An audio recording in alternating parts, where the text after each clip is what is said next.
Hi, வாங்க இன்றைக்கி எப்படி முறுக்கு செய்கிறதுன்னு நம்ம பார்க்கலாம். இதுக்கு நான் ஒரு அரை கப் எடுத்து நல்லா வறுத்துக்கலாம். உளுந்த இந்த மாதிரி வறுத்துக்கலாம். வறுத்து நம்ம அதை பொடி பண்ணி வச்சுக்கலாம். இப்போ பொட்டுக்களை நான் 1/4 கப் எடுத்திருக்கேன். அதையும் நம்ம அரைச்சிக்கலாம் மிக்சியில். நான் அரிசி மாவு 1 கப் எடுத்துக்கலாம்.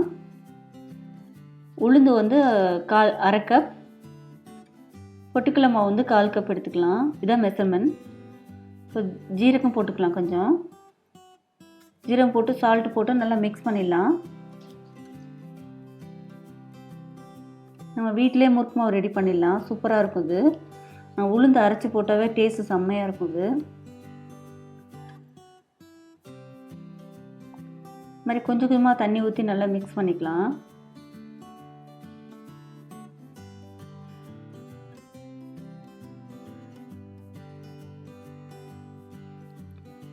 இப்போ நான் தோசை கரண்டி தான் எடுத்திருக்கேன். தோசை கரண்டி எடுத்ததில் நம்ம சுற்றிடலாம்.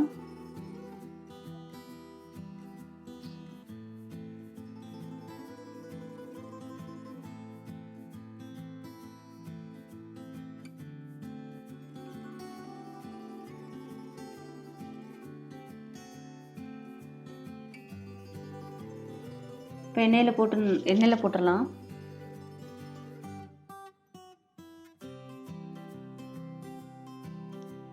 சூப்பராக இருக்கும் இது. நல்லா டேஸ்ட்டாக, நல்லா நம்ம பொட்டுக்கடலை மாவு போட்டிருக்கோம், அப்புறம் உளுந்து போட்டிருக்கிறதுனால செம்ம டேஸ்ட்டாக இருக்கும்.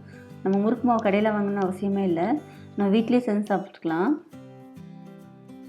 இந்த மாதிரி உளுந்து அரைச்சி செஞ்சு பாருங்கள். செம்ம சூப்பராக இருக்கும். டேஸ்ட்டாகவும் இருக்கும் நல்லா.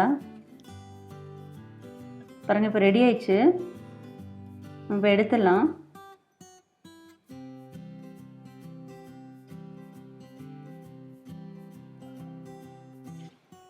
இந்த மாதிரி வீட்டிலே பிள்ளைங்களுக்கு குழந்தைங்களுக்கு செஞ்சு கொடுங்க. முறுக்கு சூப்பரான முறுக்கு ரெடி ஆயிடுச்சு நம்மளுக்கு.